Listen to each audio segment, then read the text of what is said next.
On behalf of the Allard Prize Foundation, I'm honored to welcome you to the 2025 Allard Prize for International Integrity Awards ceremony. Thank you for joining us tonight in this fantastic setting, surrounded by a community of people who care about integrity, transparency, and rule of law. My name is Nicole Barrett. I'm a law professor and a human rights lawyer who was educated and practiced law here in New York City, and I'm now based in Vancouver, British Columbia. I also serve on the board of the Allard Prize Foundation. It's a privilege to welcome you this evening as we celebrate individuals of integrity who defend the public good and work to combat corruption in the most challenging of circumstances. Before we begin, I'd like to take a moment to recognize several individuals and organizations with us tonight. First and most importantly, our 2025 Allard Prize finalists, whose extraordinary courage and leadership we are here to honor. Abdalle Mumin, Laparra, and Andréa Ngombet.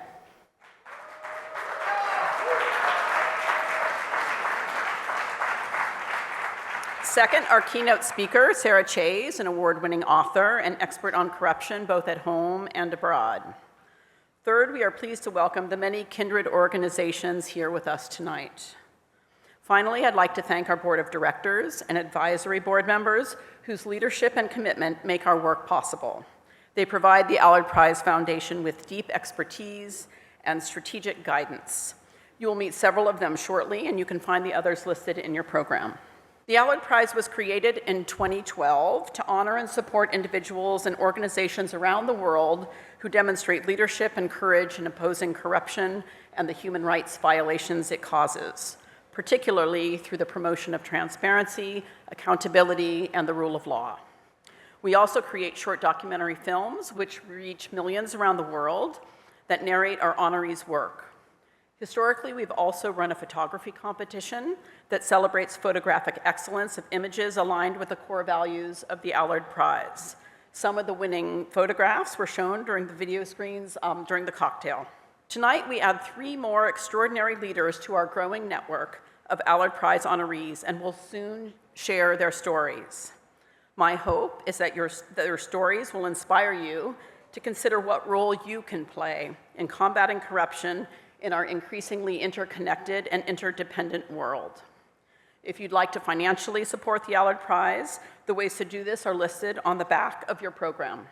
I'd now like to invite my fellow Allard Prize Foundation board member, Arvind Ganeshan, to the stage to speak about why we've chosen to host this year's ceremony in New York City. Arvind will also discuss how the recent immigration enforcement actions in the United States have impacted tonight's celebration. Arvind is a senior advisor to Human Rights Watch's Executive Committee and the director of Human Rights Watch's Economic Justice and Rights Division. Please welcome Arvind Ganeshan.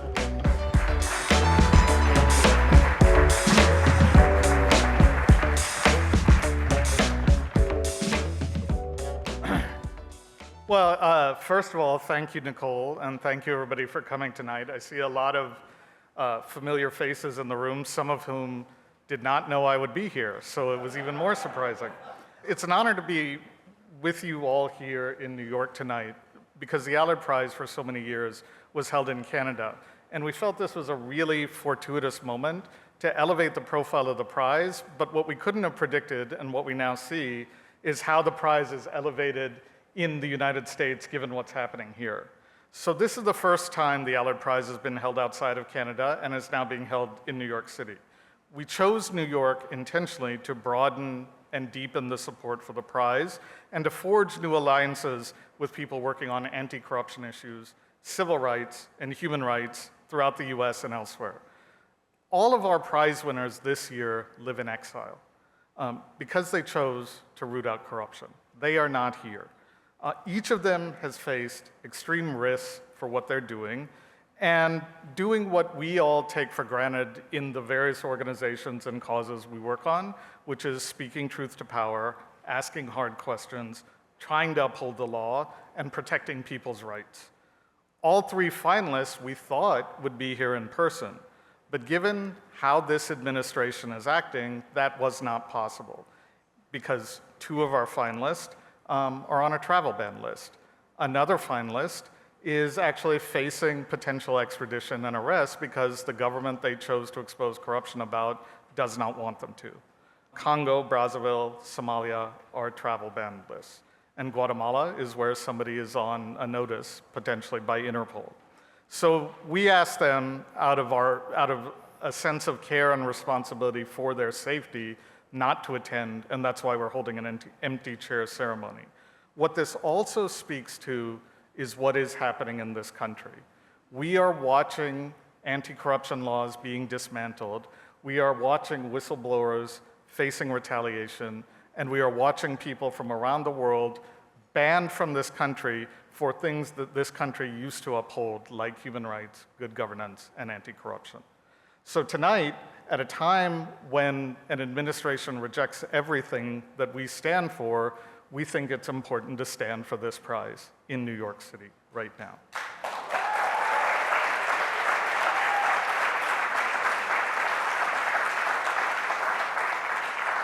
At some point, we hope, if our prize winners and all the people in this room and countless other people around the world continue to do the work they do at the risks they face, we will see them in person in New York one day, but today isn't that day.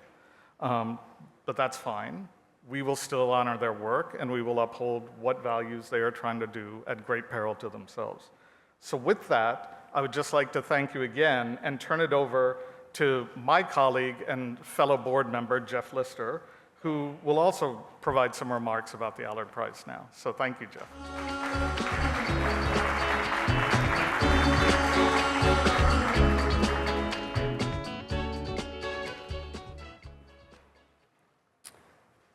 Thank you very much, Arvind, and good evening. It's an honor for me to be here.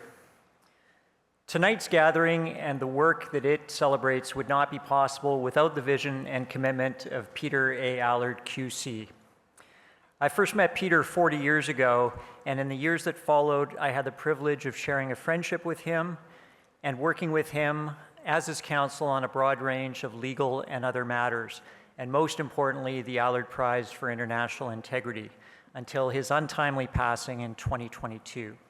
Peter was a Canadian lawyer, business person, and philanthropist who believed in the power of law, truth, and public service. In 2012, he founded the Allard Prize with the conviction that those who confront corruption deserve not only recognition, but support, amplification, and protection. What began as an idea in Vancouver, Canada, has grown into the world's leading awards recognizing courage and integrity. At the start, Peter wasn't sure exactly how the Allard Prize would evolve, but core to his goals were to highlight the efforts of the countless courageous individuals and organizations worldwide who fight for transparency, accountability, and the rule of law, and basic human rights, often at great personal risk and sacrifice, and risk to their personal safety and that of their families. Peter wanted to tell their stories with the goal of supporting them and also protecting them, and with the further goal of inspiring change, not just in our systems, but in each of us personally in our own lives. He emphasized that corruption is not a developing world problem, but rather a human problem. And he wanted to challenge people to spend less time on pure commentary and more time on progressive action. Since its inception, the Allard Prize has honored anti-corruption and human rights activists, investigative journalists, whistleblowers, and reformers from around the world, brought global attention to important stories that powerful interests would rather suppress, and helped build a global community of anti-corruption leaders committed to truth, transparency, accountability, and the rule of law. Peter's legacy is not just the prize that bears his name, it's the ongoing empowerment of those who refuse to be silent when confronted with corruption that undermines the fabric and well-being of their society. We're proud to carry his legacy forward. I'd now like to welcome another fellow board member to the stage, Monica Curia, to introduce the three extraordinary individuals who are the finalists of the 2025 Allard Prize. Monica is the Deputy Director of the U4 Anti-Corruption Resource Center based in Norway and brings deep expertise to the Allard Prize Foundation in governance, law, and public accountability. Please welcome Monica Curia.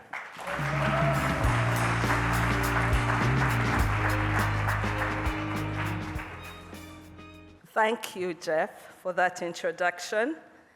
It is such a great honor to introduce the 2025 Allard Prize finalists, 3 individuals whose courage and commitment to justice embody the very spirit of this prize.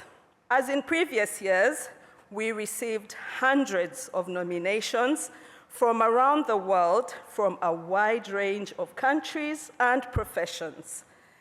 Tonight's honorees were selected on our carefully considered prize criteria, which include demonstrated courage and leadership in the fight against corruption and the human rights violations it causes in a manner that promotes transparency, accountability, and the rule of law. I'll introduce each finalist briefly, and then we will watch a short film that tells each of their stories. Our first finalist is Andréa Ngombet, a democracy activist, anti-corruption campaigner, and founder of the Sasufi collective, which challenges authoritarian rule in the Republic of Congo, Brazzaville. From exile, Andréa has led campaigns and policy initiatives that expose kleptocracy and advocate for democratic reforms in Congo. His work calls for accountability from those in power and inspires young people across Francophone Africa to imagine a different future. Here is Andréa's story.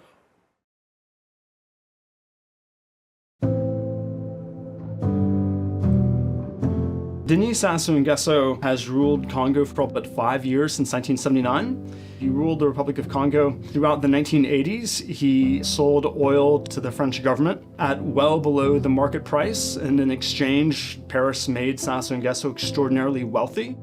In addition to getting weapons from France, he also got weapons from the Soviet Union.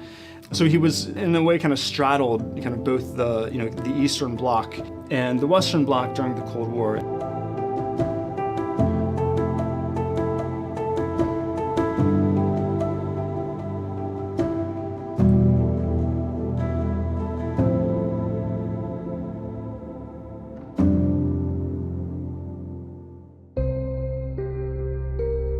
I was living in Paris and I was in a position to do things and knowing people in media in France, and I started a first initiative. For the past decade, I've been studying and investigating kleptocracy and its result, state capture. I founded the Sasufi collective. It was based in France, but working on Republic of Congo, Congo-Brazzaville, not to be confused with Democratic Republic of Congo, the big neighbor of my country. Ce mouvement part justement à la suite du changement de la constitution du Congo-Brazzaville. Une Untitled Constitution, le président en place a décidé de modifier la constitution à ses fins de s'éterniser au pouvoir.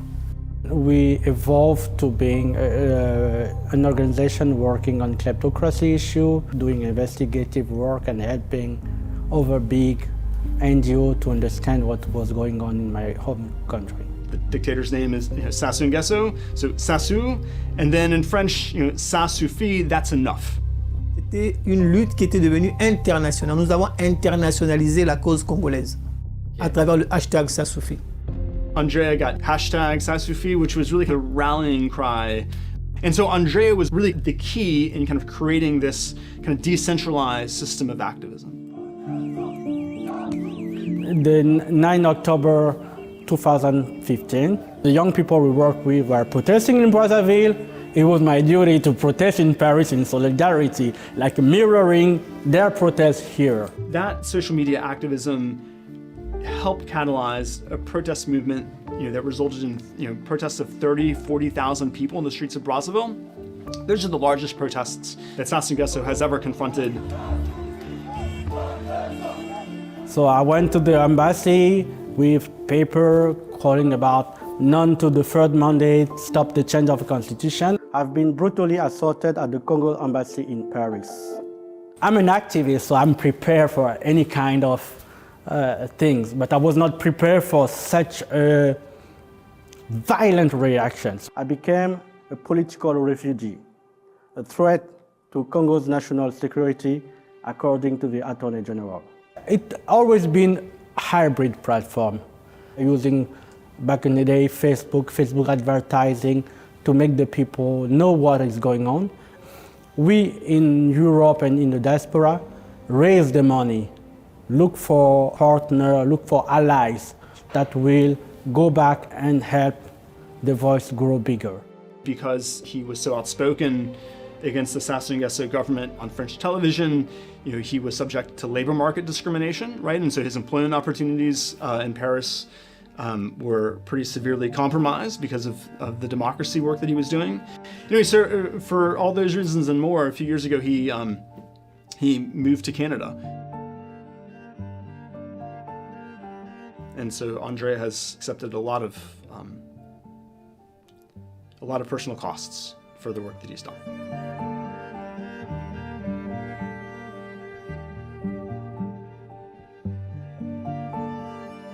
How does one stitch together a country, where different ethnicities have been pitted against each other, where the Sassou Nguesso government has enriched, one ethnicity at the expense of others?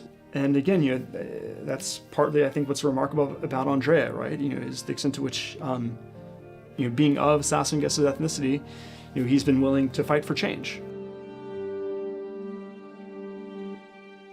We help the media, we help to understand. And for the people on the ground, we help them. For example, if there is a human right violation case, we collect the testimony, we put it in a format that is understandable for the big media, and we push it with the mass mailing to the journalists, to the big platform, and then they cover the story. If it was not for our advocacy and our way to push forward, most of the time there is no coverage of Congo-Brazzaville.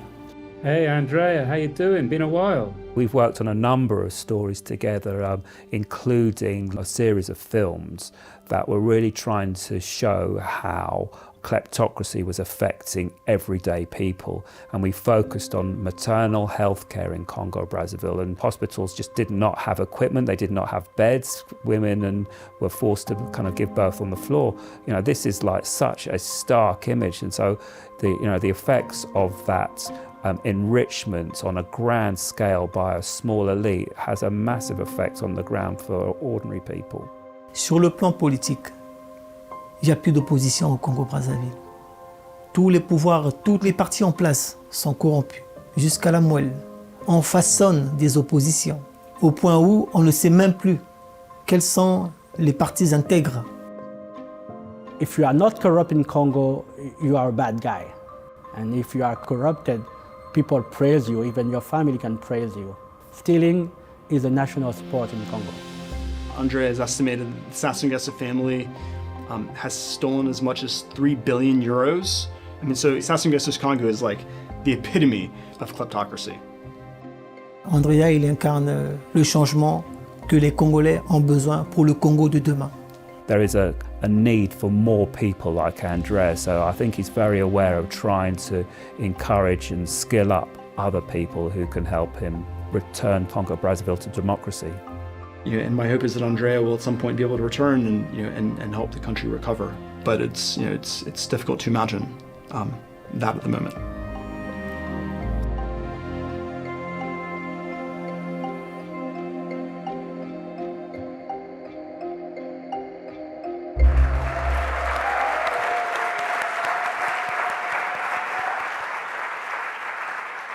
Our next finalist is Virginia Laparra, a Guatemalan prosecutor who was imprisoned for 680 days after reporting and pursuing high-level corruption she encountered while doing her job.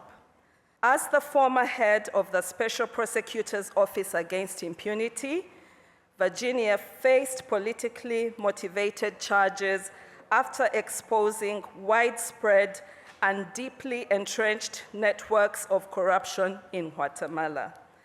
She now lives in exile, but her commitment to justice and the rule of law are unwavering. This is Virginia's story.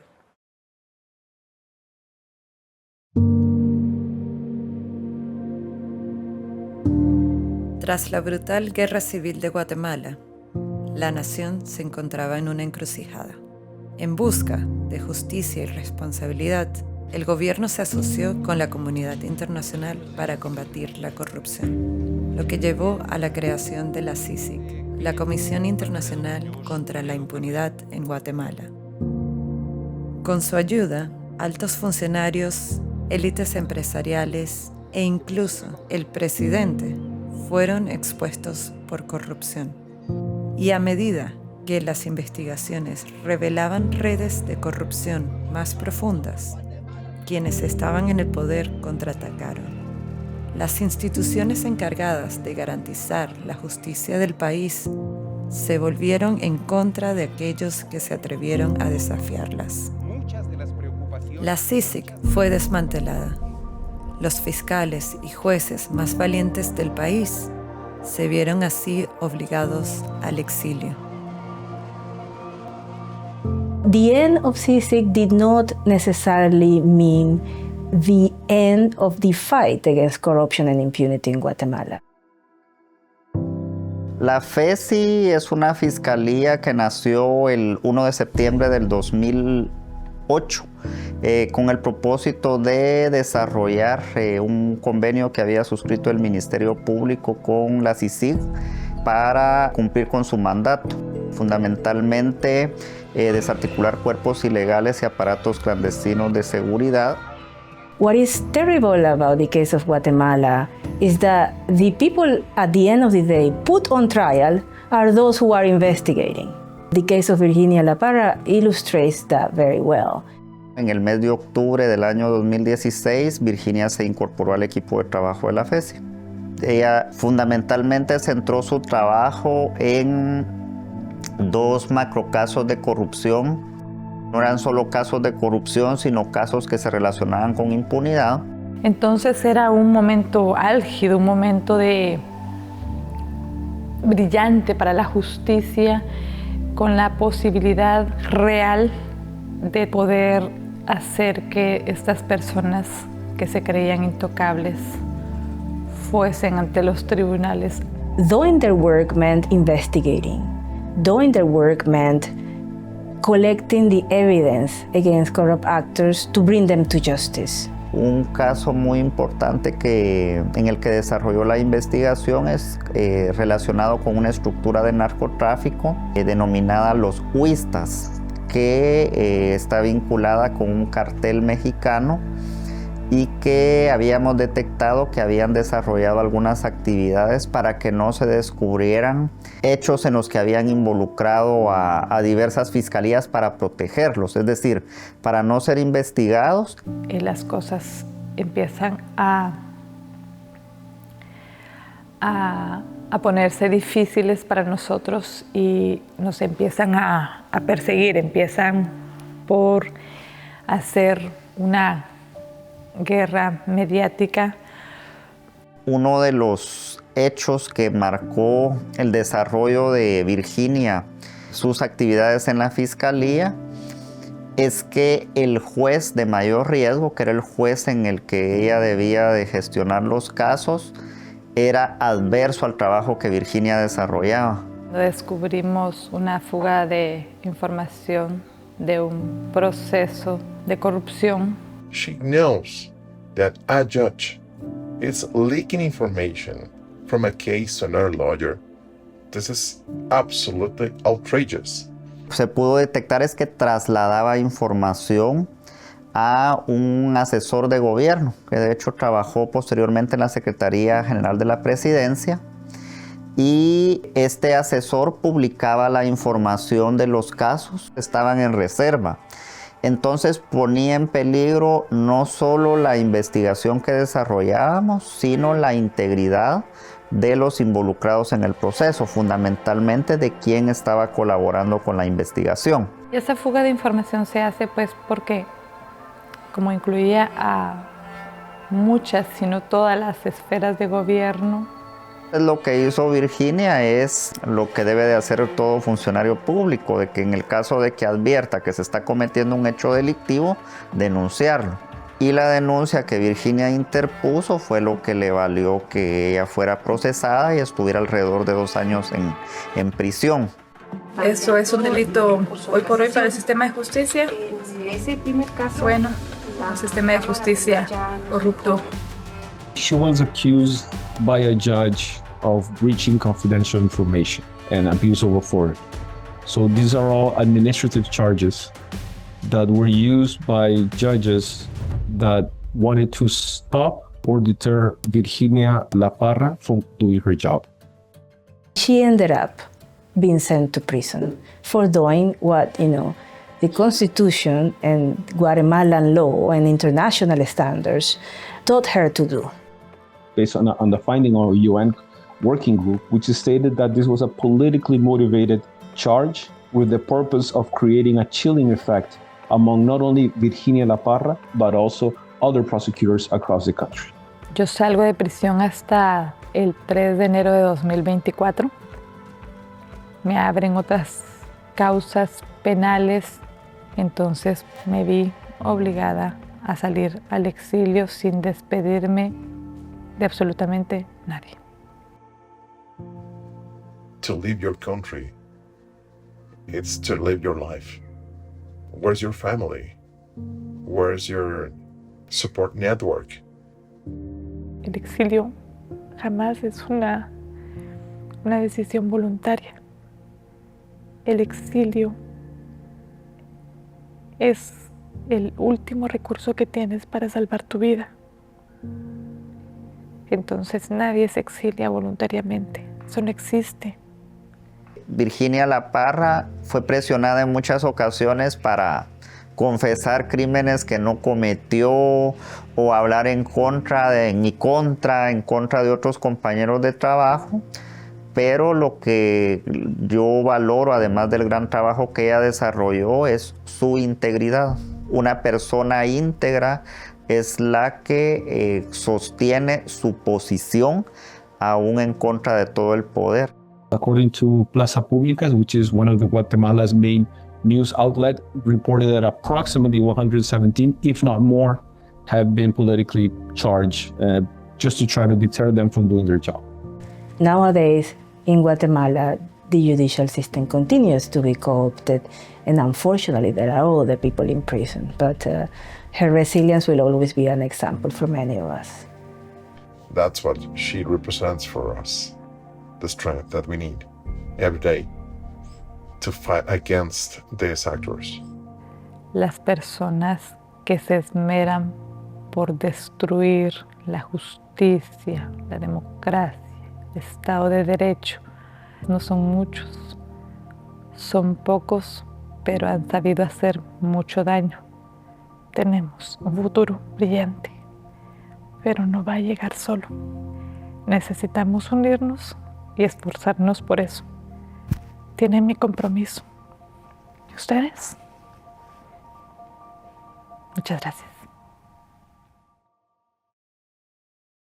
Our final 2025 finalist is Abdalle Ahmed Mumin, a Somali journalist and press freedom advocate who has faced harassment, surveillance, and imprisonment for defending the rights of fellow journalists.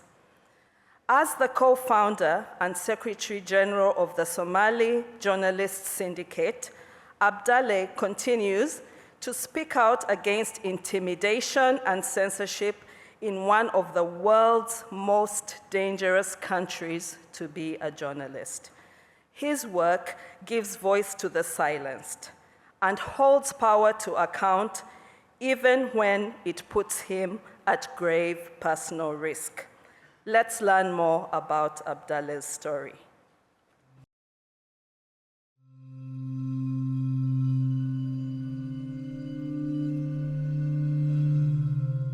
I was born in Somalia and grew up in Somalia. Just before the civil war broke out in 1990s, my mom wanted me to go to a school, but sadly the war broke out and I never went to school. And we ended up in displacement camp.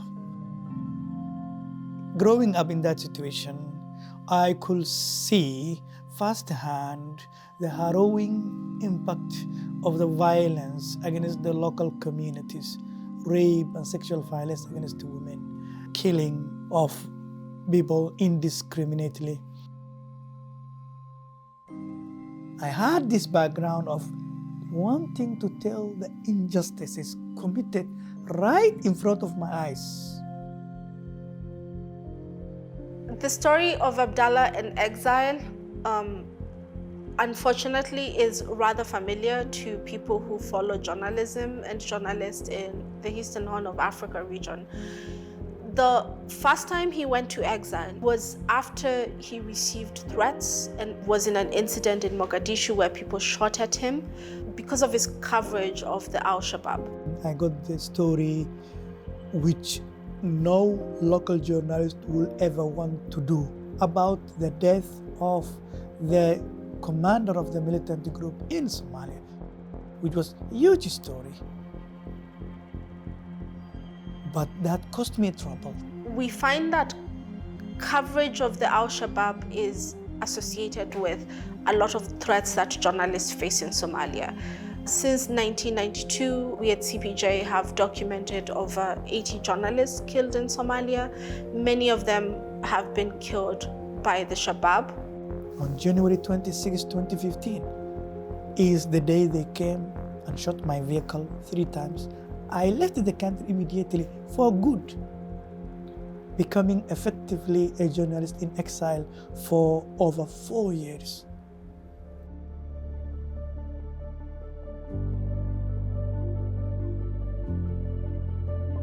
Abdalle Mumin is an inspiration, not just to Somali journalists, but to Kenyan journalists and journalists all over the world. He has essentially continued to protect the public's right to information, to protect a free press under the most unimaginable circumstances that Somali journalists have to go through.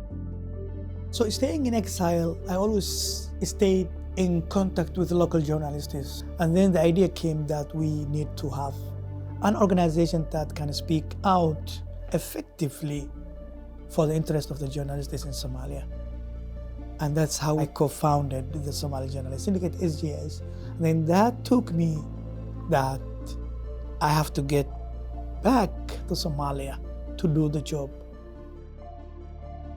Somali Journalist Syndicate became one of the leading media freedom advocacy organizations in Somalia. Very quickly, SJS goes from 0 to 100 and becomes the most vocal champion for journalists in Somalia. Their work has become very critical for many journalists, including female journalists, journalists from marginalized groups. We train local journalists on safety and security precautions. We also do advocacy when journalists are detained or jailed. We highlight and document journalists who are killed in the line of the duty. So we put together this documentation.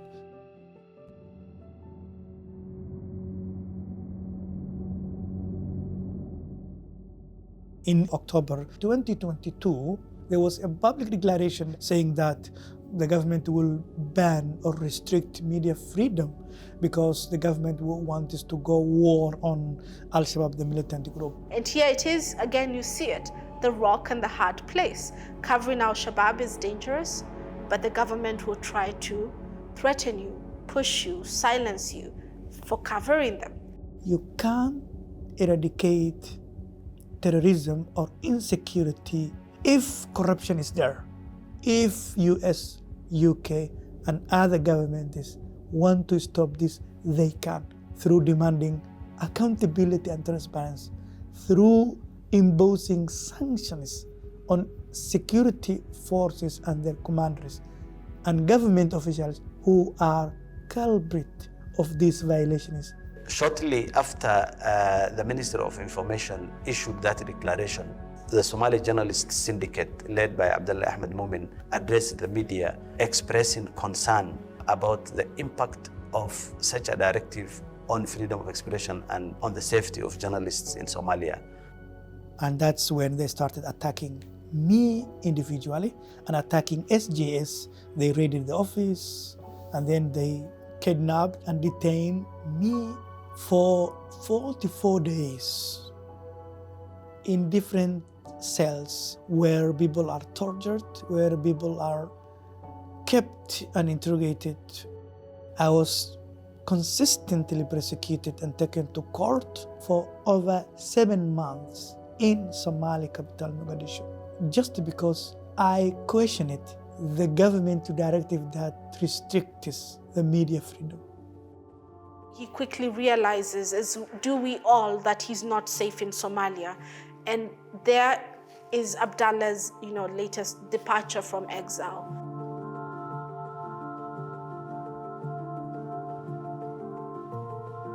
Amnesty International nominated Abdalle Ahmed Mumin for a fellowship program at the York University. This was the opportunity to provide to me safe location, safe space to think, reflect, act on, and do what I'm doing now. He was the perfect candidate, someone that is so committed to continuing his work that he needed to be taken out and given a period of safety. When journalists like me is kidnapped and detained for 44 days, just because for speaking out, and the West is not doing anything at all, that is green-lighting corruption to go ahead and to thrive. When you target the loudest person, it makes everyone else question, do I really need to be reporting this story that I'm chasing? There's already a limit on the number of journalists working in these areas, so we absolutely have to support the few that are left. Until today, as we speak, no journalist is able to come out or question any governmental policy because of the fear they have due to my case. And it also brought many journalists to leave the country because they thought that it's not going to be safe for them.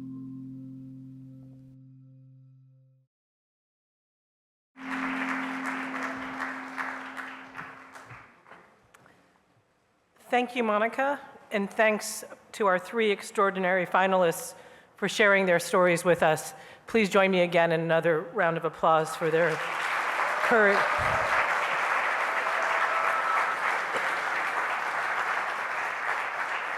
Their courage and conviction is truly impressive, and once again, I forgot my Kleenex this evening. But my name is Anita Ramasastry, and I'm honored to serve as a board member of the Allard Prize Foundation.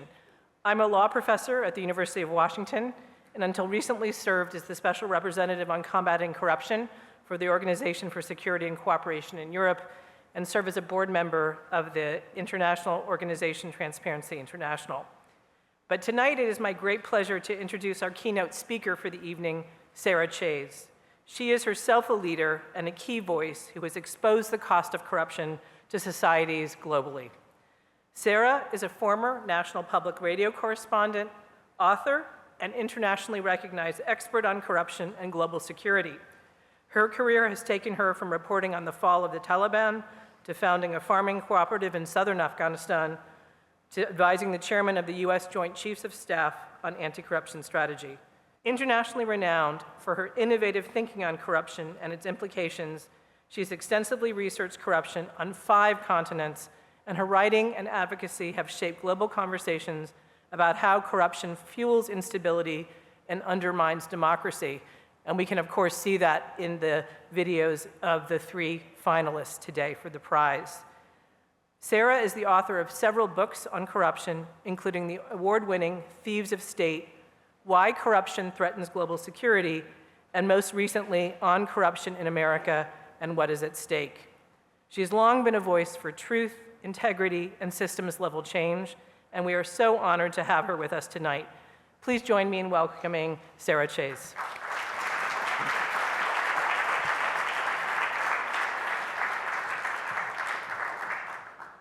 That was really lovely, and I am honored, and I'd like to extend my thanks to the Allard Prize, to the board members, and especially the ones who came up and spoke so eloquently, and just the opportunity to pay homage to Abdalle Ahmed Mumin, the shedder of light, to Andréa and Ngombet, willing to build better, and Virginia Laparra, the holder to account. And the fact that we have 3 empty chairs, if ever we needed a sign that the United States is no exception, we have it tonight.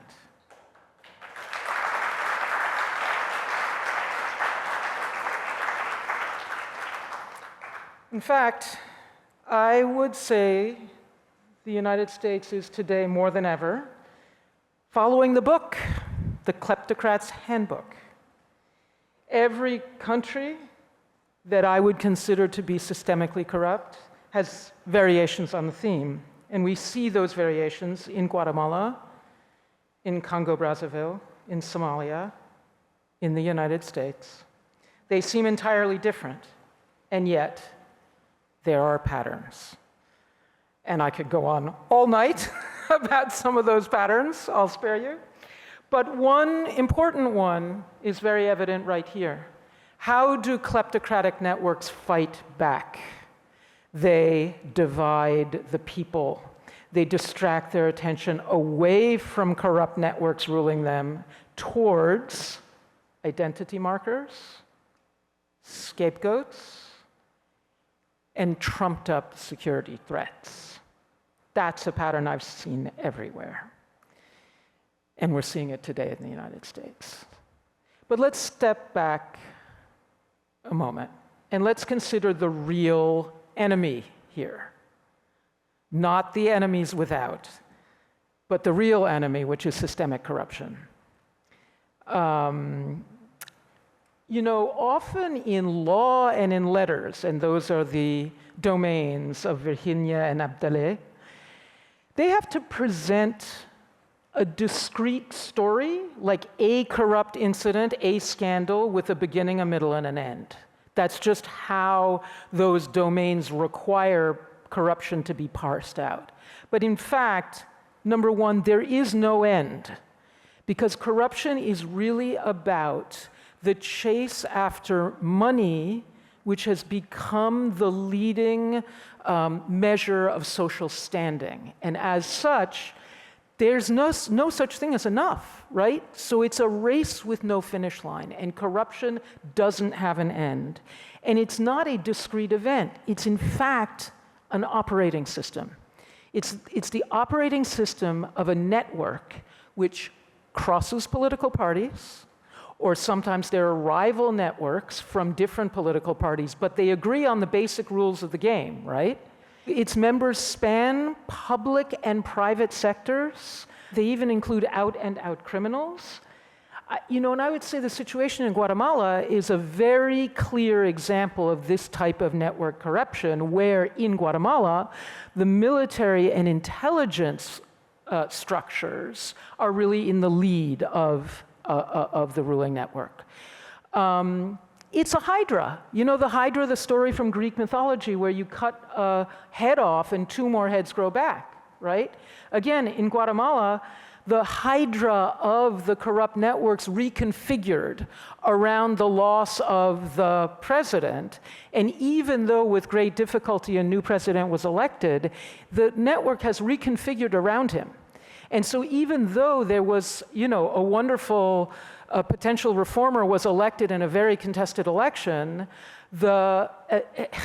Virginia can't be here because she might get extradited back to a country which would re-imprison her. Sometimes countries led by such corrupt networks can look individualized and authoritative, or authoritarian seeming, and I would say Congo-Brazzaville is one of those, and the direction the United States is moving looks a lot like that to me. Or it can be rather chaotic seeming, where you have competition among rival networks, as is the case in Somalia. All of them repurpose the instruments of state function. Number one, formal, all kleptocratic networks that I've looked at dispose of both a formal and an informal instrument of force. So let's take a look at the United States sending, the US government sending the National Guard and even the Marines to Los Angeles. That's called let's flex our muscles and see whether we really do control some of the formal instruments of force. What happens when you pardon militia members of the Proud Boys or the Oath Keepers who stormed the capital of the United States of America? When you pardon and release them, you are founding the kernel of a loyal, informal instrument of force, straight out of the kleptocrat's handbook. I think the militias in Somalia are similar to that, and Guatemala, it goes without saying. Next one, you always see the justice sector, right? You have got to control the justice sector in order to that's the deal with your followers in a kleptocratic network. You guarantee them impunity. We're seeing that in the United States today. You also get to guarantee punishment, to others who stand in your way, and that's Virginia. It's all of them, actually. In the United States, I would say the job is incomplete, but it's well underway. The January 6 pardons, in this fair city of New York, Mayor Adams' case being dropped is another perfect example. Egypt was an interesting example, just to give a counterexample, where President Sisi was actually not able to fully control the judiciary. So what he did was just start changing the jurisdiction so that he could route cases toward the military courts, which he could control. And it's why in Guatemala, Virginia's work is so crucial, and CICIG, the International Commission, was mentioned in that film. And that's really what allowed the type of courageous work that her team undertook to really take place, is because there had been the momentum created by a wonderful partnership between local justice sector professionals and international colleagues from a variety of different countries. And it was so successful and so, this collaboration so admired in Central America that Honduras went on a massive strike, the Honduran people, to demand a Honduran equivalent, which got sputteringly off the ground, but by then it was clear how dangerous to kleptocratic networks such a commission was, and it was also dismantled like CICIG. And then I would say that, there are a lot of other instruments of power that matter here, but the other really obvious one is any independent oversight organs, right? They have to be either co-opted so that they can be aimed at enemies instead of at the actual agencies or administrative structures that they're supposed to be focused on, or they have to simply be disabled. And again, in the United States, we have inspectors general who have been fired. We have independent agencies such as the Consumer Financial Protection Bureau being essentially dismantled. What about education? What about the role of precisely the press, like Abdalle Mumin's work? They are a kind of independent oversight function, and they have to be attacked and disabled. Or associations, like Andréa's Sasufi Collective. So I think I'd like to draw this to a close with this reflection. Back when I was really in the trenches in these issues, a decade or so ago, when I was really involved in all of the discussions about them, we were talking a lot about fragile and failing states. And this was a very, key theme in international development. And you could call a place like Afghanistan, where I spent a lot of time, or Somalia, a classic fragile, failing state. And the argument then was, the state was fragile, and the failure of the state created gaps which allowed corruption to seep in. I argued the opposite. Kleptocrats turn their countries into failed states. The corruption is the cause. The state failure is the effect. And it is true in different ways of Congo-Brazzaville, of Somalia, of Guatemala, and that is what is happening in the United States.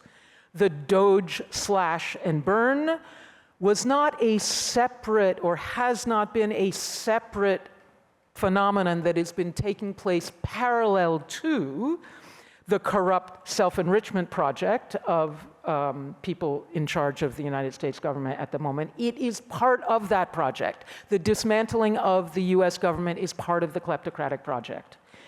The state collapse, the collapse of a paradigm, and here's where I'm gonna flip the story on you.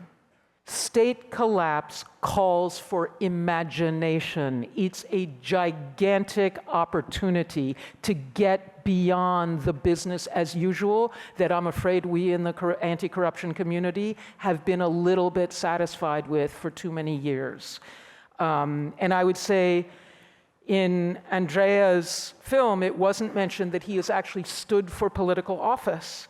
And so I would say that working against corruption is not just about being a check on corrupt activities. It's about radical reimagining, and that's where we all need to be right now. What sort of culture and polity would we fashion together? With what incentive structures to favor and bring forth integrity in our public officials if we had to do it from the ground up? And that is what the opening to come will offer us. So I'd like to leave you tonight with the plea: let your imaginations take flight. The next round is for us. Thank you.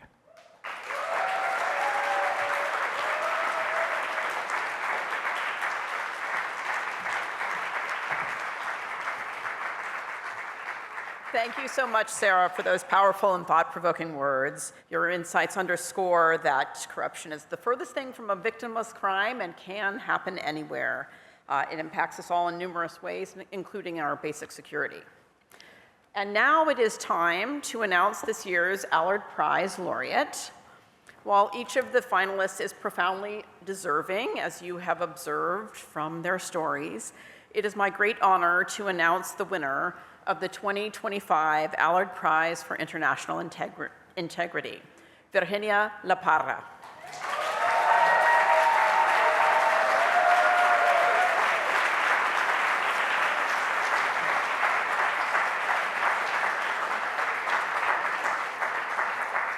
Virginia has demonstrated unshakable commitment to justice and rule of law, despite enduring wrongful prosecutions, imprisonment, and forced exile.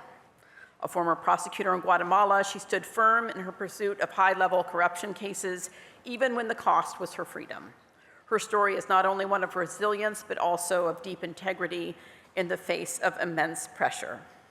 As the recipient of the 2025 Allard Prize, Virginia will receive 100,000 Canadian dollars in recognition of her exceptional courage and commitment to integrity, transparency, and the rule of law.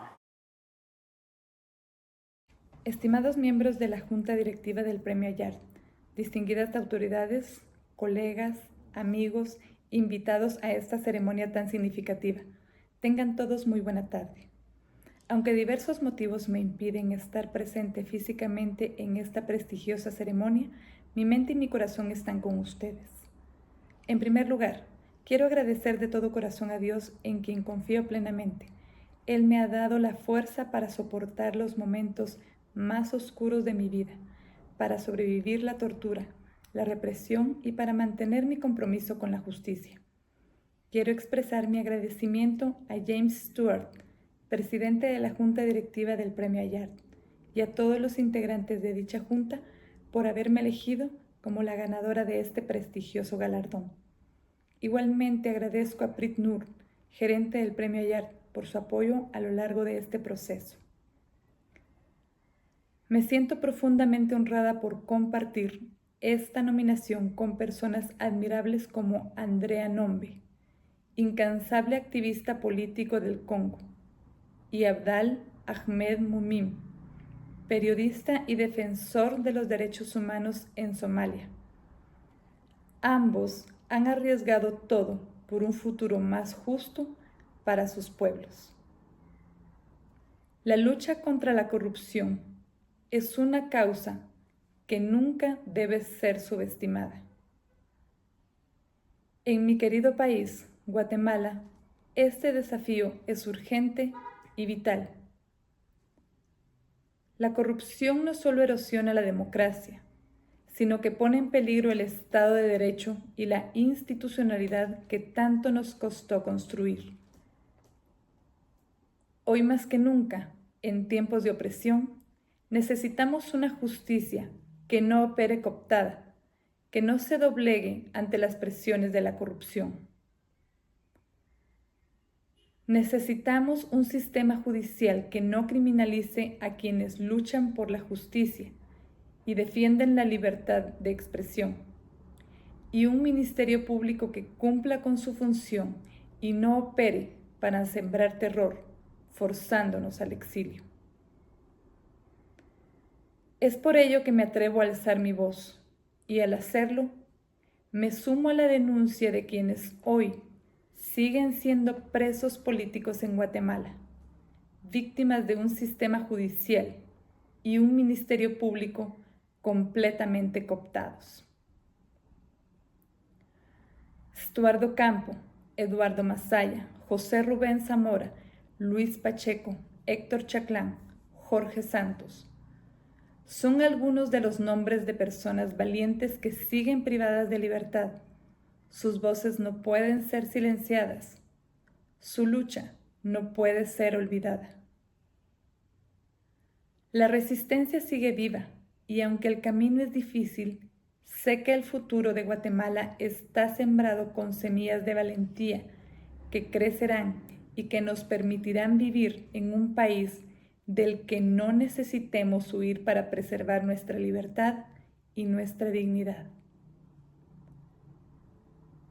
Mi experiencia en prisión durante los 2 años que estuve detenida fue una experiencia de tortura física y psicológica.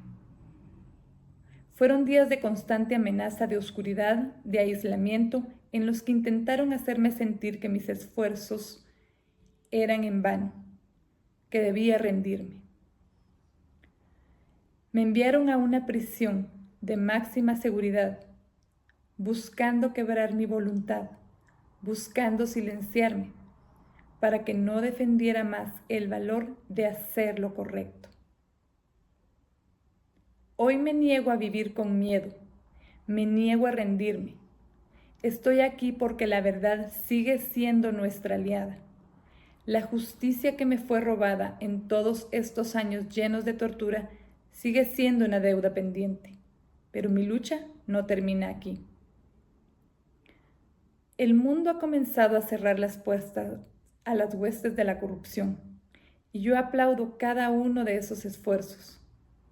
Esos pasos son vitales para asegurar que las generaciones venideras no vivan bajo el yugo del terror y los abusos. Humildemente acepto este gran honor que se me otorga, y lo hago con la certeza de que la lucha por el respeto a los derechos humanos y por la libertad siempre será una causa que vale la pena. Todas y todos tenemos derecho a vivir sin miedo y a no ser perseguidos. Este premio lo dedico a mis hijas, el motor de mi vida, la razón por la que nunca dejé de luchar. También a mi familia, que me ha visto siempre con ojos de amor, me ha inculcado principios sólidos y me ha enseñado a perseverar en la verdad.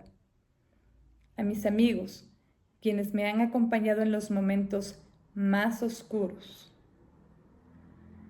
A mis queridas y queridos compañeros exfiscales, exmiembros de la Comisión Internacional contra la Impunidad, periodistas, defensores de derechos humanos, estudiantes de la Universidad de San Carlos de Guatemala y mi equipo legal, porque siempre han estado dispuestos a dar lo mejor de sí para que prevalezca el Estado de Derecho en un sistema que constantemente intenta silenciarnos.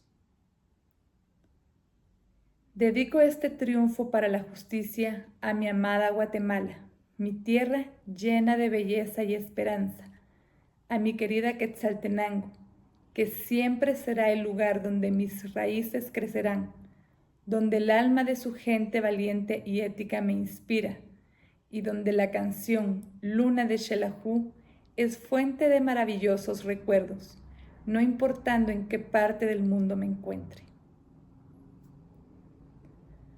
Este reconocimiento es también para todas las mujeres y hombres que siguen luchando, no solo en Guatemala, sino en cada rincón del mundo. A ustedes les digo, no se rindan.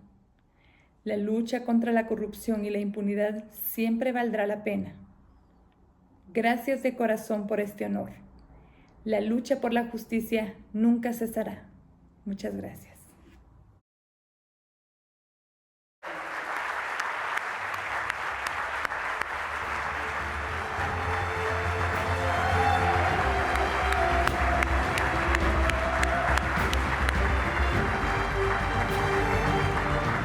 Thank you, Virginia, for your moving words and for your extraordinary courage and determination.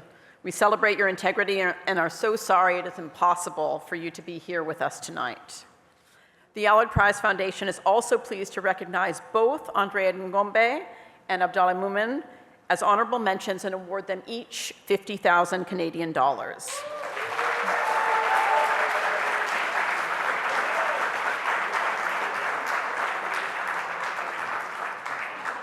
Andréa will now join us live to give his remarks.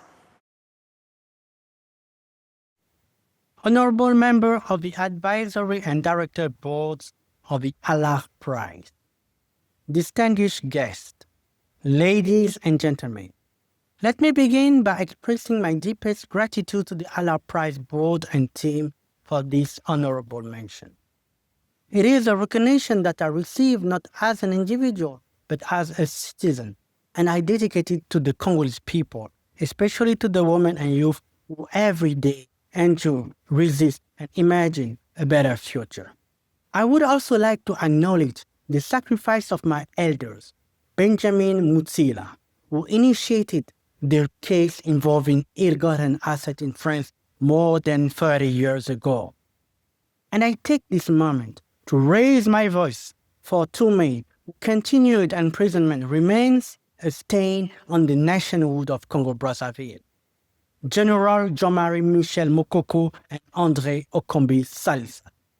They are political prisoners, recognized as such by UN experts since 2018, yet they remain arbitrarily detained. I call for their immediate and unconditional release. Now, allow me to speak plainly. When we hear the words corruption or kleptocracy, we often picture yacht, mansion, lavish wardrobe. But these are only the symptoms. The real danger lies deeper in the quiet erosion of our freedom, our value, our dignity. Kleptocracy is not merely a faith. It is a political project, a deliberate strategy to capture the state, subvert democracy, and reduce citizens to spectators. It transformed crime into social mobility. It turned power into a tool of permanent violation, not just of law, but of body and soul. In such a system, freedom becomes a luxury. Truth becomes fluid. The honest are punished, while the corrupted are celebrated. In my homeland, the Republic of Congo, we've made a motto out of it. Read to understand. Cheat to succeed. And that cynicism is spreading. Make no mistake, This is not just a regional disease, it is global. From extractive deals signed under duress to pension funds in the West fed by blood-soaked resources, a web of complicity sustains this order. But there is a choice. We must stop fighting illusion, the luxury, the decadence, and start addressing the root cause, civic apathy.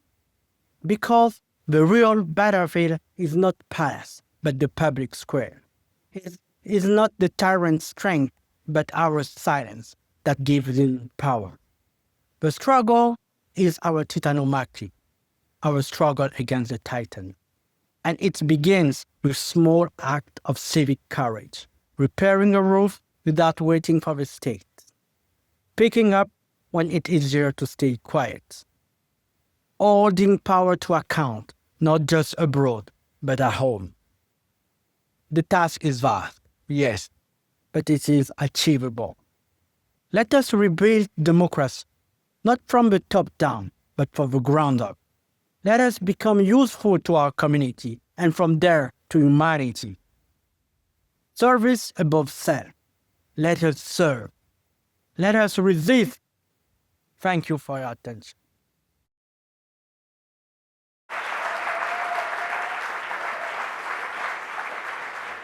And finally, now Abdullah Mumin will join us live online to share his remarks.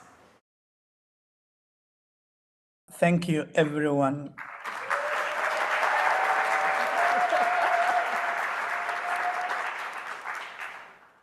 For over 20 years, I have put my life on the line for one belief, that journalism can expose corruption, demand accountability, and protect the rights of the voiceless. In Somalia, my country, that belief which I hold is not just tested, it is life-threatening. I grew up in an IDP camp, and all my life, what I know is life in the camp.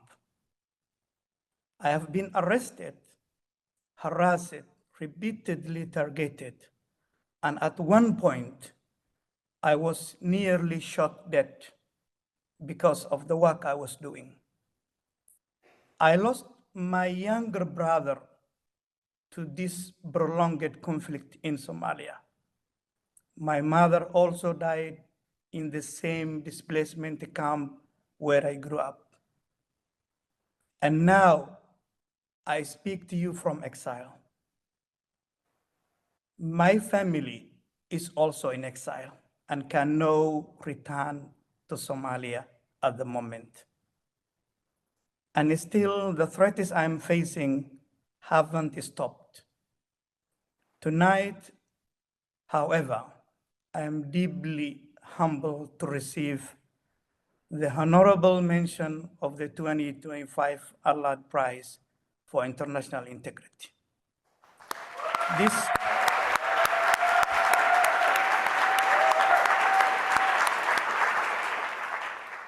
This is not only a recognition of my work with the Somali Journalists Syndicate, but of the power of journalism to challenge kleptocracy, injustice, and fear. Even in exile, it's difficult.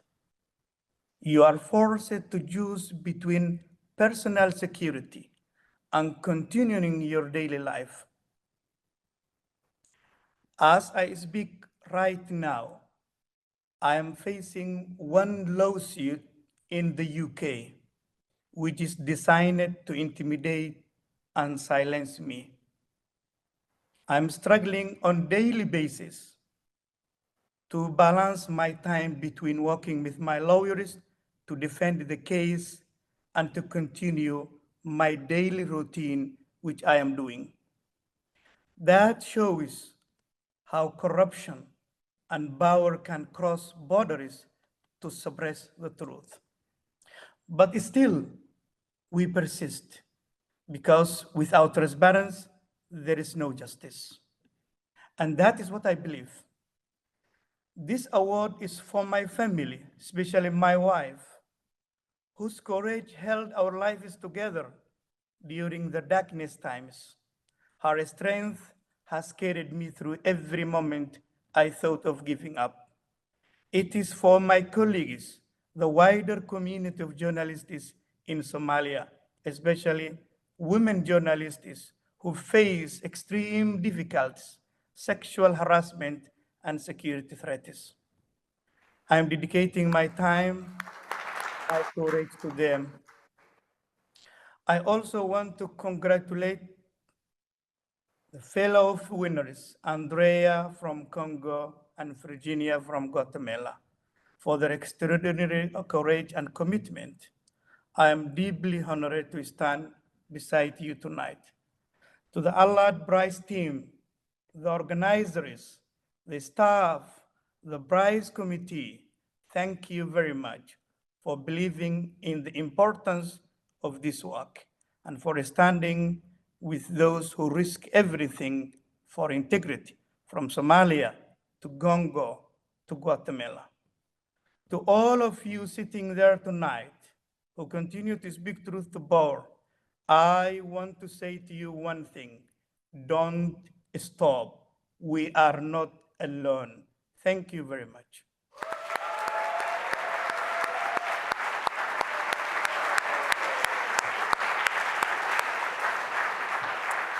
Please join me in celebrating all three of our 2025 honorees and thanking them for their extraordinary courage, conviction, and example. We have learned lessons from their stories that can be applied universally.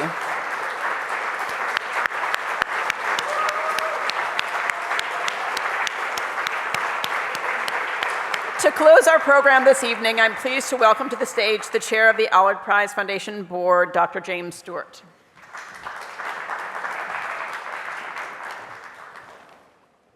Well, thank you very much, Nicole, and thank you also to all of the speakers, finalists, and guests this evening for making this a very memorable, meaningful, and powerful event today.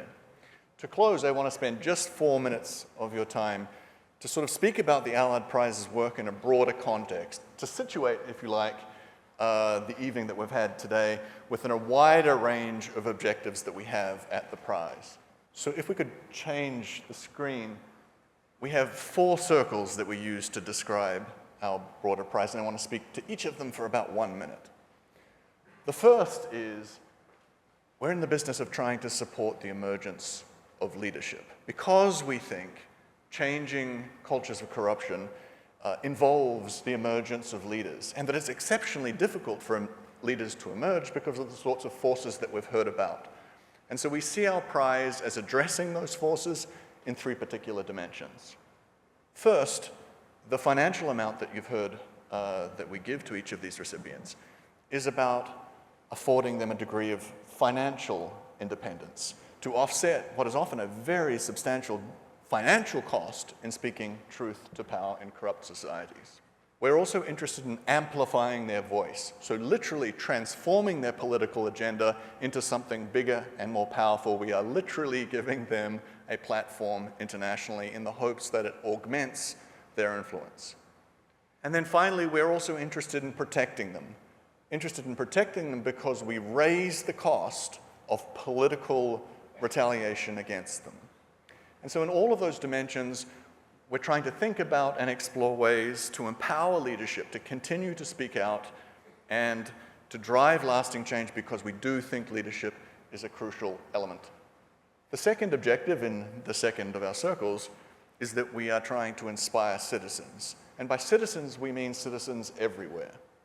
We do this by hiring professional videographers to produce short films like the ones that you saw this evening, with the aspiration to really generate a moving personal narrative about how it is to combat corruption in various different societies throughout the world. Our conviction is that sharing these sorts of stories can spark hope, that sharing these sorts of stories can nurture courage, and that it can inspire people, the millions of people who watch our videos, to emulate that type of courage and take principled political action. Courage, after all, is contagious. The third objective that we have for ourselves is to showcase leading thinking. And Sarah Chayes' talk this evening is an excellent example of that desire on our part. We also want to educate, inspire, and challenge new ideas about how to be addressing corruption.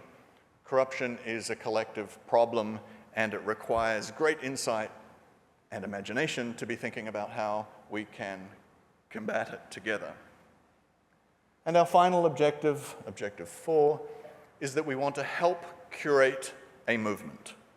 So we want to do this by playing our part to support existing networks that are diverse and large, and we want to bring together diplomats, academics, leaders of civil society organizations, especially students, and other people interested in these sorts of ideas to jointly forge a united front against corruption everywhere. Corruption is a collective problem and also requires collective responses. So that's a little bit about the Allard Prize and how this particular evening forms part of that objective. Those are our goals long term. We do need your help in at least 3 dimensions. The first dimension is we would love you to make a charitable donation to the Allard Prize for International Integrity. We have a vision about where that might go. We want to build the Allard Prize into to have an endowment that we can continue this type of work and grow this type of work in perpetuity, regardless of the opposing political forces. And so we want to think of the Allard Prize as a sort of an eternal flame, picking up on our flame motif, that lasts forever, a tribute to truth, justice, and rule of law, especially in times where they're so severely under attack. It is, if you like, a sort of a gift that our generations will give to future generations by enabling this thing to continue forever. And so if you're able to make a donation, there are various placards around with this QR code. You can also text Allard Prize to 44321. We also have a website you can make donations through. We're very grateful to have a fiscal sponsor here in the United States, the Fund for Constitutional Government. Thank you for being here and supporting us, who will issue tax receipts for those donations. Thank you, Bruno. And even the smallest donation is meaningful. Ultimately, we all now have to think about financing truth, integrity, and rule of law as best we can, especially at this moment of time. The other ways in which you can support, less costly, please follow us on social media. We really want to sort of broadcast as widely as we can these sorts of stories so more people are informed and influenced by them. Also, if you're willing, we would love your reaction to the evening tonight. If you're comfortable being recorded for 5 seconds and saying something brief about what you liked, about the organization, about the prize, about the recipients, we will use some of those video recordings publicly to showcase our work and invite others to support and follow us also. That then is the end of the evening, save one last thing where I have to thank a number of different people. Firstly, I want on all of our behalves to thank our laureates. Please join me one more time in giving them a round of applause.